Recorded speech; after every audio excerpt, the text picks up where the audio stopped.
आप मुझे बताइए भाइयों बहनों, 2014 में आपने वोट दिया था, भ्रष्टाचार के खिलाफ दिया था कि नहीं दिया था?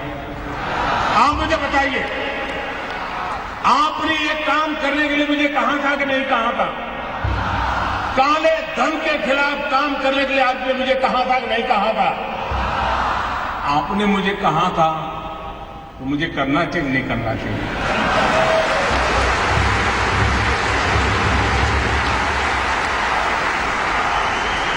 आप मुझे बताइए, आपने जब मुझे ये करने के लिए कहा था तो आपको भी पता था कि ये काम करूंगा तो थोड़ी तकलीफ होगी? पता था कि नहीं था? ऐसा तो नहीं था कि बस आपको ऐसे ही मुंह में पतासा आ जाएगा, ऐसा तो नहीं था ना? सबको मालूम था। ये सरकार बनने के तुरंत बाद हमने एक सुप्रीम कोर्ट के निवृत्त के नेतृत्व में स्पेशल इन्वेस्टिगेशन टीम बनाई, एसआईटी। दुनिया में कहां कहां ये कारोबार चल रहा है, इस पर ये टीम काम कर रही है और हर 6 महीने वो सुप्रीम कोर्ट को रिपोर्ट कर रही है। ये काम पहले वाली सरकारें टालती रही थी, हमने किया। अपने यहां कहावत है, पुत्र के लक्षण पालने में। जब मेरी पहली कैबिनेट में पहले ही दिन ऐसा बड़ा कड़ा निर्णय करता हूं तो पता नहीं था कि मैं आगे करने वाला हूं। मैंने छुपाया था क्या? कुछ नहीं छुपाया मैंने। हर बार मैंने ये बात कही है और आज मैं आपको इसका ब्यौरा दे रहा हूं। देश मुझे सुन रहा है। मैंने देश को कभी अंधेरे में नहीं रखा है, मैंने देश को कभी गलतफहमी में नहीं रखा है। खुल करके बात कही है और ईमानदारी से।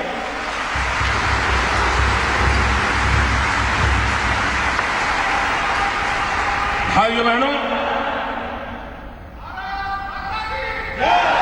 दूसरा जरूरी काम था, दुनिया के देशों के साथ पिछले 50-60 साल में ऐसे एग्रीमेंट हुए थे कि जिसके कारण हम ऐसे बंध गए थे कि हम कोई जानकारियां ही नहीं पा रहे थे। हमारे लिए बहुत जरूरी था कि दुनिया के देशों से पुराने जो एग्रीमेंट है उसमें बदलाव करें, कुछ देशों के साथ नया एग्रीमेंट करें। अमेरिका जैसे देशों को मैं समझाने में सफल हुआ कि आप हमारे साथ एग्रीमेंट कीजिए और आपकी बैंकों में किसी हिंदुस्तानी का पैसा है, आता है या जाता है, हमें तुरंत पता चलना चाहिए। ये काम मैंने दुनिया के कई देशों के साथ किया है, कुछ देशों के साथ अभी भी चल रहा है, लेकिन विश्व में कहीं पर भी भारत की चोरी लूट का पैसा गया है तो उसकी तुरंत जानकारी मिले, इसका प्रबंध पुरजोश तरीके से हमने किया है। हम जानते हैं, आपको भी पता है कि दिल्ली के किसी बाबू का ये गोवा में फ्लैट बना हुआ है ना? मैं गोवा के बिल्डरों से मेरी शिकायत नहीं है, उनका तो काम है मकान बेचना, लेकिन गोवा में जिसकी 7 पीढ़ी में कोई गोवा रहता नहीं है, वो पैदा हुआ कहीं और, काम कर रहा है दिल्ली में, बड़ा बाबू है, फ्लैट खरीदा गोवा में। किसके नाम? खुद के नाम खरीदते हैं क्या? औरों के नाम से खरीदते कि नहीं खरीदते लोग? हमने कानून बनाया, जो भी बेनामी संपत्ति होगी, दूसरे के नाम की संपत्ति होगी, हम कानूनन अब उस पर हमला बोलने वाले। ये संपत्ति देश की है,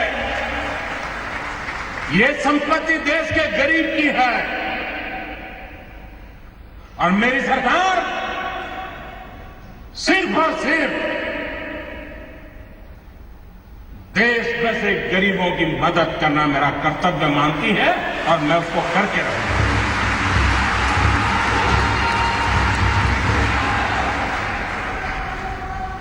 हमने देखा है घर में शादी हो, ब्याह हो, कुछ काम हो, ज्वेलरी खरीदते हैं। बीवी का जन्मदिन हो, ज्वेलरी खरीदते हैं। कभी सोना खरीदते हैं।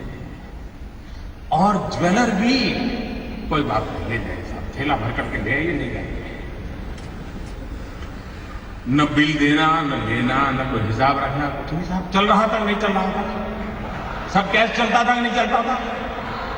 ये कोई गरीब लोग करते थे क्या? ये बंद होना चाहिए, नहीं होना चाहिए। हमने नियम बनाया कि 2 लाख रुपए से ज्यादा अगर आप गहने खरीदते हैं, ज्वेलरी खरीदते हैं, तो आपको आपका पैन नंबर देना पड़ेगा ही। इसका भी विरोध हुआ था। आप हैरान होंगे, आधे से ज्यादा पार्लियामेंट के मेंबर, आधे से ज्यादा मुझे ये कहने के लिए आए थे कि मोदी जी ये नियम मत लगाओ। और कुछ लोगों ने तो चिट्ठी लिखित में मुझे चिट्ठी लिखने की हिम्मत की है। जिस दिन मैं उसको पब्लिक में करूंगा, शायद पता नहीं वो अपने इलाके में जा पाएंगे कि नहीं जा पाएंगे।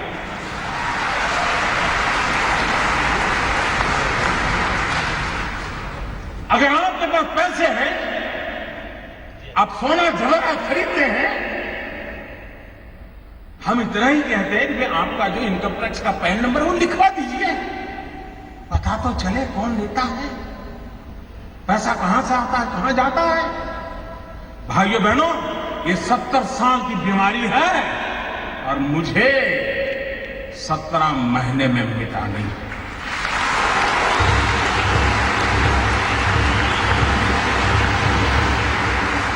भाइयों बहनों,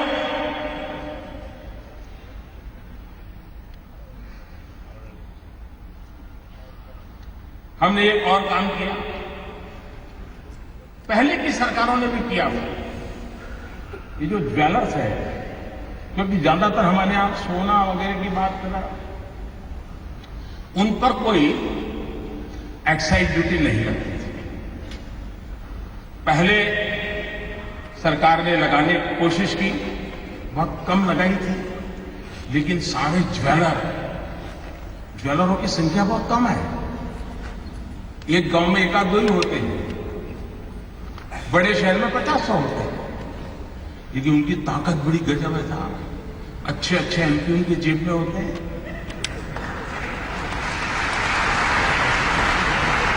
और ज्वेलरी पर जब एक्साइज लगाई तो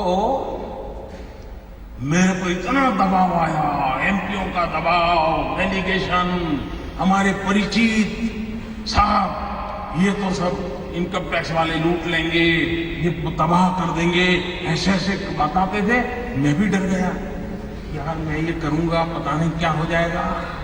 मैंने कहा ऐसा करो भाई, 2 कमेटी बनाते वार्ता करेंगे, चर्चा करेंगे। सरकार की तरफ से उनको भरोसा था, ऐसे एक्सपर्ट कमेटी बनाई। पहले वाली सरकारों को ये प्रयास वापस लेना पड़ा था।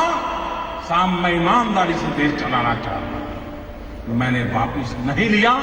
मैंने ज्वेलरों को विश्वास दिलाया, कोई आपसे ज्यादती नहीं करेगा। और अगर कोई इनकम टैक्स वाला ज्यादती करता है, आपने मोबाइल फोन से उसका रिकॉर्डिंग कर लीजिए, मैं उसके खिलाफ काम करूंगा। ये कदम हमने उठाया। जिनको पता हो, ये सारा देख करके समझ नहीं आता था कि मोदी क्या करेगा आगे। लेकिन अगर आप अपनी दुनिया में इतने मस्त थे कि और पॉलिटिकल पार्टी की तरह ये भी आकर के चला जाएगा, मैं भाइयों बहनों कुर्सी के लिए पार डालेंगे।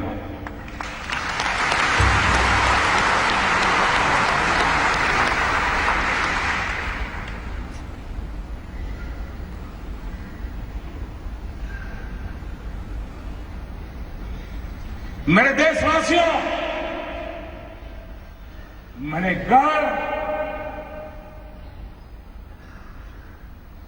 परिवार,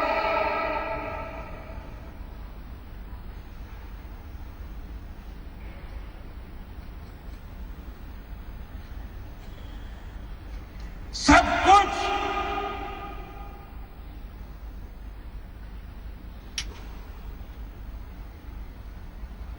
देश के लिए छोड़ा है।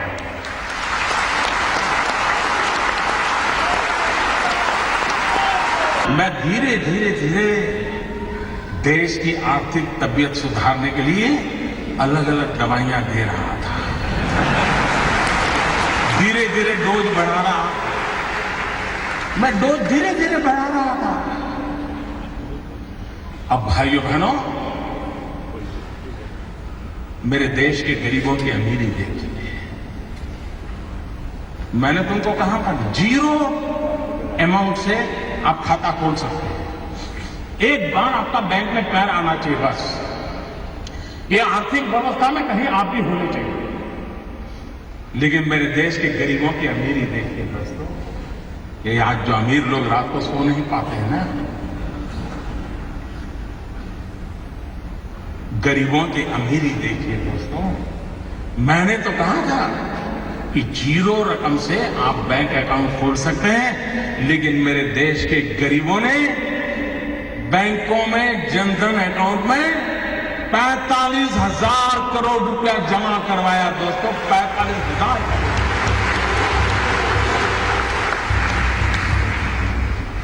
यह देश के सामान्य मानवी की ताकत को हम पहचाने।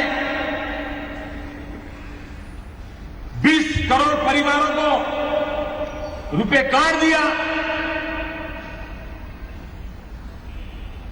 फिर भी कुछ लोग मानते ही नहीं थे। उनको लगता था यार कोई राजनीतिक गोटी बिठा देंगे तो हो जाएगा मसला। हमने एक बहुत बड़ा सीक्रेट ऑपरेशन किया। मनोहर जी वाला तो मैं नहीं कर सकता।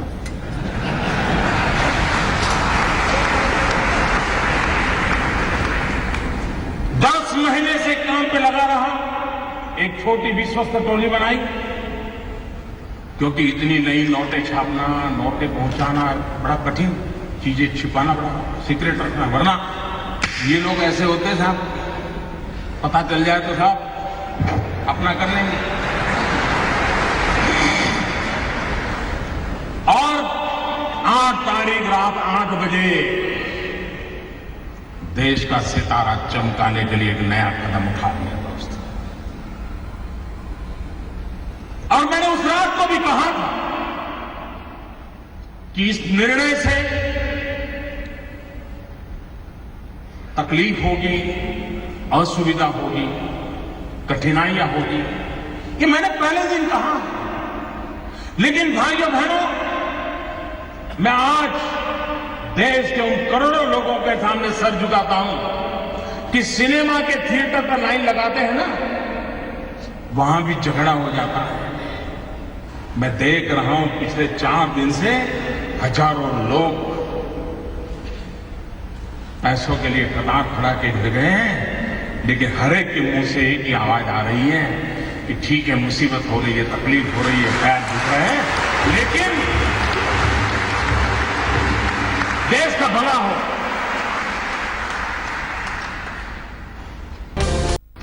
मैं आज सार्वजनिक रूप से बैंक के सभी कर्मचारियों का अभिनंदन करता हूं। एक साल में, मेरे शब्द लिखिए, एक साल में बैंक के मुलाजिम को जितना काम करना पड़ता है ना, उससे ज्यादा काम वो पिछले 1 हफ्ते से कर रहा है जी, उससे ज्यादा काम। मुझे खुशी हुई, मैंने सोशल मीडिया में देखा, रिटायर्ड बैंक के कर्मचारी, किसी की उम्र 70 साल, किसी की 75 साल, वो बैंक में गए, उन्होंने कहा साहब रिटायर्ड हो गए हैं, लेकिन इस पवित्र काम में हमें आता है, अगर आप हमें बिठा करके काम में लगाना चाहते हैं तो हम हमारी सेवा देने के लिए तैयार हैं। नॉन रिटायर्ड आज अभिनंदन करना चाहता हूं जिन्होंने अपनी सेवाएं देने के लिए अपनी पुरानी ब्रांच में जाकर के मदद करने के लिए गुहार लगाई है। मैं उनका अभिनंदन करता हूं। मैं उन नौजवानों का अभिनंदन करता हूं जो कतार के बाहर धूप में खड़े रह करके अपने खर्चे से लोगों को पानी पिला रहे हैं, सीनियर सिटीजन के बिठाने के लिए कुर्सियां लेकर के दौड़ रहे हैं। चारों तरफ देश की युवा पीढ़ी खास करके इस समय इस काम को सफल करने के लिए काम में लगी है। इस काम की सफलता का कारण आज तारीख के 8 बजे मोदी का निर्णय नहीं है। इस काम की सफलता का कारण 125 करोड़ देशवासी, जिसमें कुछ लाख छोड़ दो, ये जी जान से लगे हैं। इसलिए ये योजना सफल होना सुनिश्चित है। जिनको राजनीति करनी है करे, जिनका लूट चुका है वो रोते रहे, गंदे आरोप लगाते रहे, लेकिन मेरे ईमानदार देशवासियों, आइए मेरे साथ चलिए। सिर्फ 50 दिन, 30 दिसंबर के बाद मैं आपने जैसा हिंदुस्तान चाहा है वो देने का वादा करता हूं।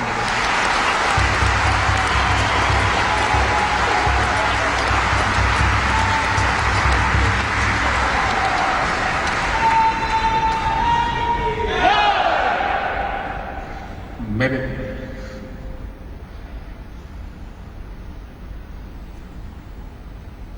किसी को तकलीफ होती है, मुझे भी होती है। ये मुद्दा मेरे अहंकार का नहीं है।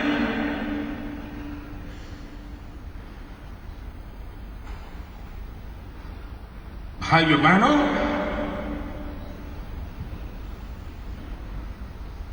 मैंने बुराइयों को निकट से देखा है।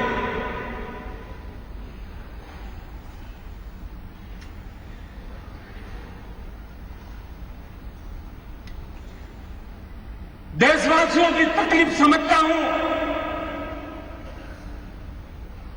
उनकी मुसीबत समझता हूं,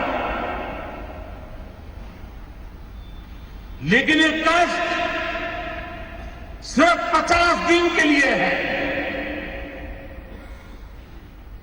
50 दिन के बाद हम सफाई में सफल हो गए। और एक बार सफाई हो जाती है ना, तो छोटा मोटा मच्छर भी नहीं आता है मेरे प्यारे। छोटा मोटा मच्छर भी।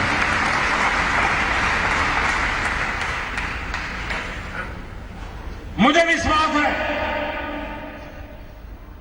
मैंने लड़ाई ईमानदार लोगों के भरोसे शुरू की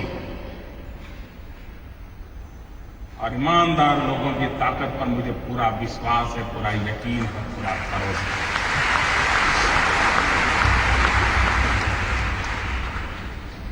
और आप कल्पना नहीं कर सकते कैसे कैसे लोगों का डूब रहा है। मां गंगा को भी आश्चर्य हो रहा है। कल जो चवन्नी नहीं डालते थे, आज वो नोटे बहाने आ रहे थे। वो गरीब विधवा मां मोदी को आशीर्वाद देती है कि बेटा, कभी बेटा या बहू देखते नहीं थे, कल आए थे 2.5 लाख बैंक में जमा कराने के लिए। उन गरीब विधवा माओं के आशीर्वाद देश की सफलता के यज्ञ को आगे बढ़ाएंगे। और आपने देखा कैसे कैसे लोग 2G स्कैम, कोयला स्कैम, अरबों खरबों, मालूम है ना सर, मालूम है ना। आज 4,000 रुपया बदलने के लिए लाइन में खड़े रहना पड़ता है जी।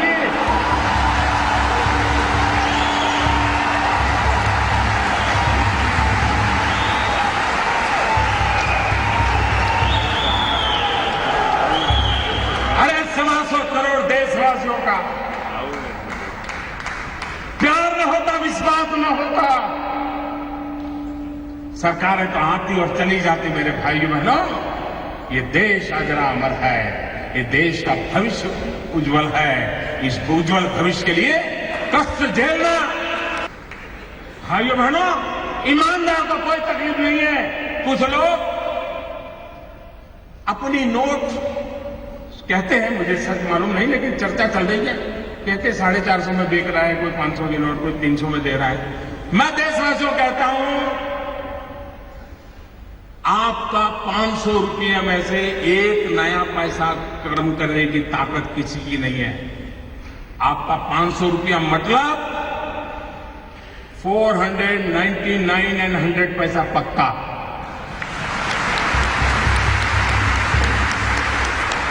ऐसा किसी कारोबार में आप लिप्त मत होइए। कुछ बेईमान लोग अपने लोगों को कहते थे जाओ लाइन में खड़े हो जाओ, 2-2 हजार का करवा लो यार, मेरा थोड़ा बहुत बच जाएगा। और दूसरा, भाइयों बहनों, मेरा सबसे आग्रह हो सकता है आपको पता भी न हो, शायद आपके चाचा, मामा, भाई, पिताजी जिनका स्वर्गवास हो कुछ करके गए हो, आपका कोई गुनाह ना हो, बस आप बैंक में जमा कर दीजिए। जो भी दंड देना है दंड दीजिए। आप मुख्य धारा में आ जाइए, सबका भला है। और एक बात और कहता हूं, कुछ लोग अगर ये मानते हो कि आगे देखा जाएगा, तो कम से कम वो मुझे पहचान ले।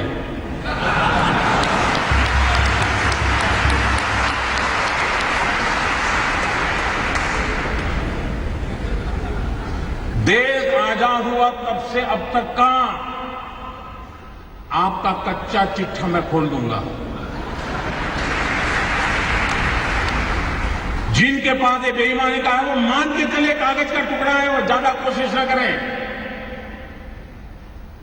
ज्यादा कोशिश न करें, वरना सरकारी मैं इसके लिए अगर 1 लाख नए लड़कों को नौकरी देनी पड़ेगी तो दूंगा और तो इसी काम में लगाऊंगा।